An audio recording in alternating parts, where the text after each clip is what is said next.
In this video, I'll be showing you how to screen record on your Samsung Galaxy M17e. Now, sadly, the M17e does not come with a built-in screen recorder, so if you do want to screen record, you'll have to use a third-party app. So go ahead and open up your Google Play Store or even the Galaxy Store and search for any third-party app that you would like to use. So for this video, I'll be using X Recorder, but again, if you had your own preferred option, you can go ahead and install it. So start by installing your screen recording app.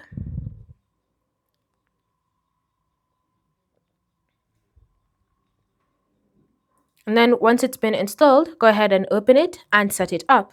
This includes giving necessary permissions, signing in, or anything similar to that.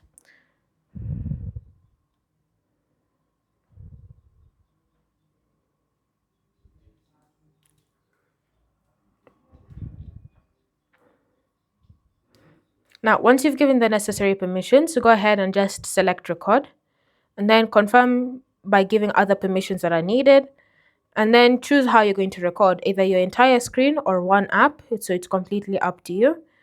And then wait for the countdown to complete itself, and the screen recording should start. So depending on how your app or the third-party app that you're using, it will have a different kind of toolbar available for you whenever it comes to your screen recordings. If you're ready to stop the recording, go ahead and just stop the recording. And to find it, all you need to do is simply go ahead and go to your gallery app. And you should be able to see your screen recording saved there. Thanks for watching. If you have any questions or comments, leave them down below, and I'll see you in the next video.